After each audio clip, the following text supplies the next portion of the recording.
Kira hoak, yo. Ini pajak kemarin untuk warung samping bengkel saya, yo. Masyarakat Pati melalui Aliansi Masyarakat Pati Bersatu AMPP, Dinas Pekerjaan Umum dan Tata Ruang DPUTR Kabupaten Pati didesak memberikan klarifikasi terkait penarikan pajak pedagang hingga ratusan ribu rupiah yang viral di media sosial. Yang punya warung ini, teman-teman. Pasalnya, hal tersebut sangat membebani masyarakat bawah, khususnya para pedagang kecil.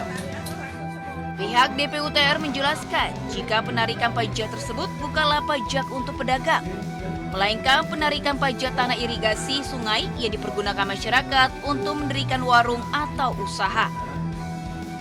DPUTR juga menyatakan jika pemilik warung sebelumnya sudah mengajukan izin atas pendirian bangunan semi permanen dan sudah diberitahukan sosialisasi terhadap penarikan retribusi pajak 1 bulan sebelumnya.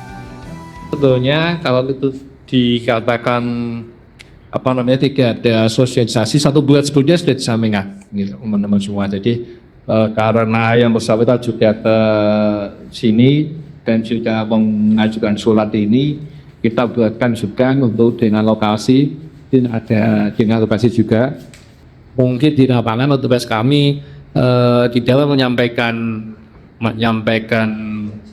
itu mungkin bisa juga kurang jelas atau ya bersangkutan juga belum paham sehingga timbul miskomunikasi.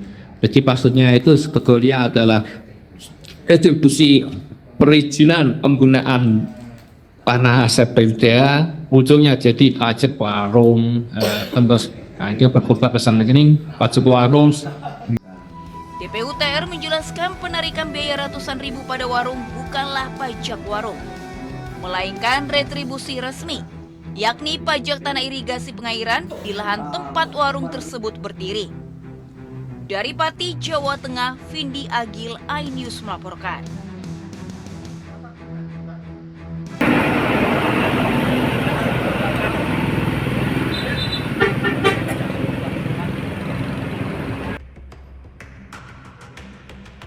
Dibantu warga, petugas berupaya mengevakuasi sopir truk tangki pengangkut minyak sawit yang tewas terjepit usai bertabrakan dengan 3 kendaraan lain di Jalan Wonosobo, Parakan, Wonosobo.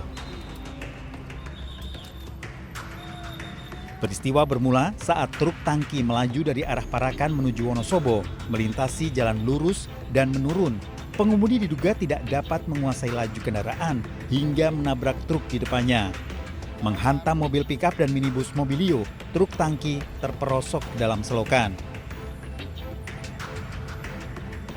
Dan sementara hasil olah TKP kejadian ini searah ya. Jadi posisi truk tangki minyak ini dari arah Temanggung menuju Wonosobo dan menabrak secara beruntun 3 kendaraan lainnya yang tadi. Akibat benturan keras, sopir truk tangki warga Semarang tewas di lokasi. Sementara 3 korban luka lainnya saat ini masih dalam perawatan intensif di rumah sakit. Arus lalu lintas sempat macet selama proses evakuasi berlangsung. Dari Wonosobo, Jawa Tengah, Didik Dono Hartono, iNews melaporkan.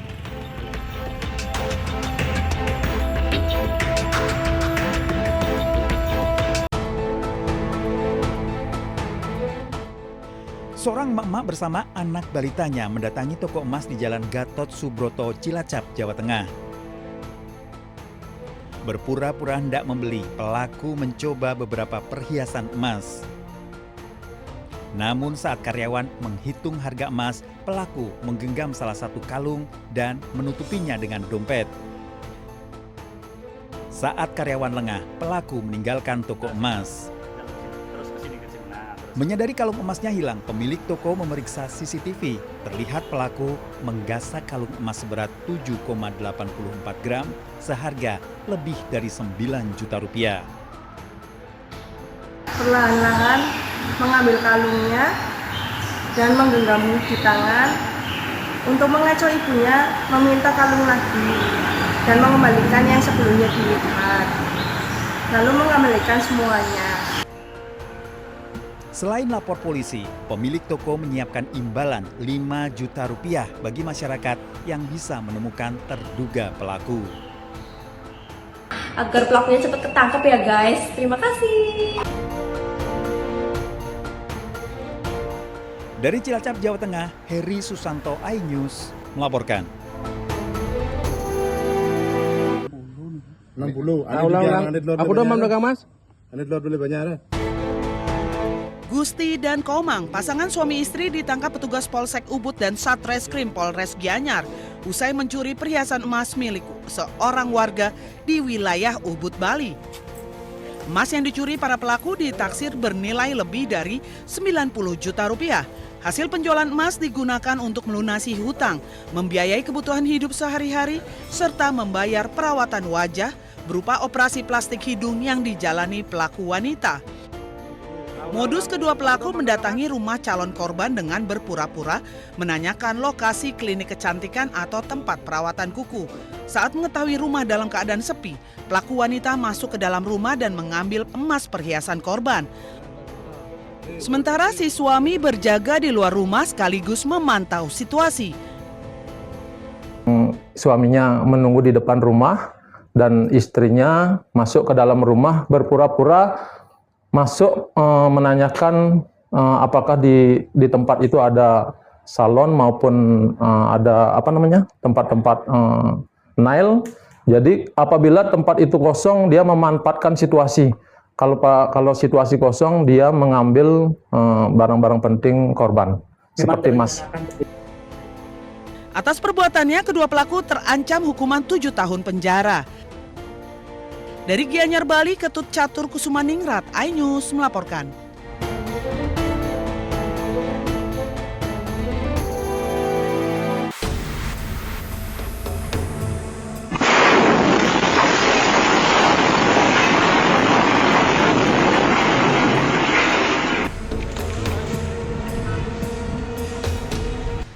Setelah 11 jam pencarian, tim SAR gabungan akhirnya berhasil mengevakuasi satu korban ledakan rumah di Grand Polonia, Kota Medan, Sumatera Utara.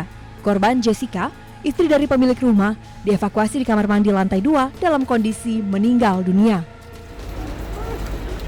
Evakuasi tubuh korban yang terjepit reruntuhan bangunan setelah petugas mengerahkan alat berat.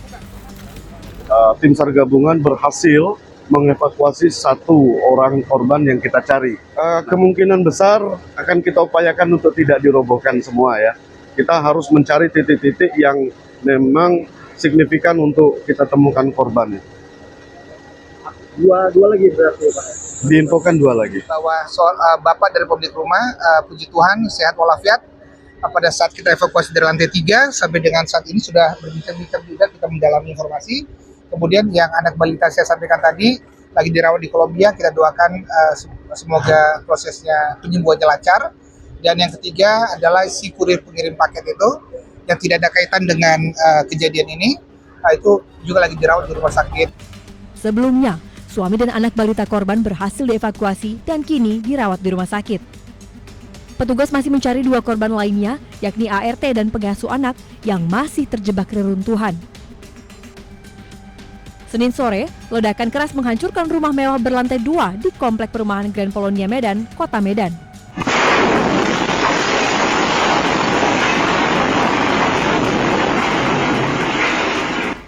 Ledakan terjadi saat sejumlah pekerja sedang merenovasi bangunan. Sejumlah kendaraan ringsek tertimpa reruntuhan bangunan. Beberapa pekerja berhasil menyelamatkan diri. Kecampaknya enggak bang, saya begitu langsung ada suara gitu langsung lari kan nih 6 orang. Itu serpian kaca dari sana tembak kemari. Pastinya di dalam itu ada sekitar 4 orang pembantu. Masih di dalam. Selain mencari 2 korban yang masih tertimbun, polisi masih menyelidiki penyebab pasti ledakan. Tim Liputan iNews melaporkan.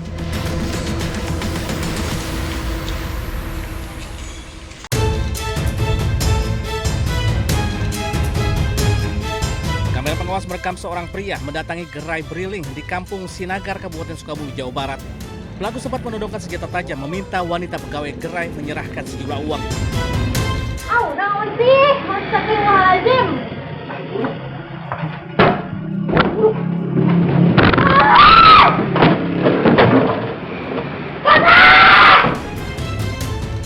Namun aksinya tak berjalan mulus. Korban justru berteriak dan melawan sehingga terjadi keributan di dalam gerai. Pelaku pun akhirnya melarikan diri dengan sepeda motornya. Sementara korban yang masih syok segera menutup pintu untuk mengantisipasi pelaku kembali. Akibat kejadian tersebut, tangan korban terluka akibat terkena senjata tajam yang dibawa pelaku. Dia juga enggak yang begitu, cuman dia udah nyodorin senjata. Jangan teriak. Terus jangan teriak, masukin uang. Oh gitu? Dia nyuruh masukin uang. Masukin uang.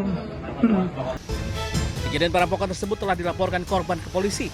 Korban berharap petugas kepolisian lebih intens meningkatkan patroli agar kejadian serupa tak terulang kembali. Dari Sukabumi, Jawa Barat, Budi Setiawan, Anyus melaporkan.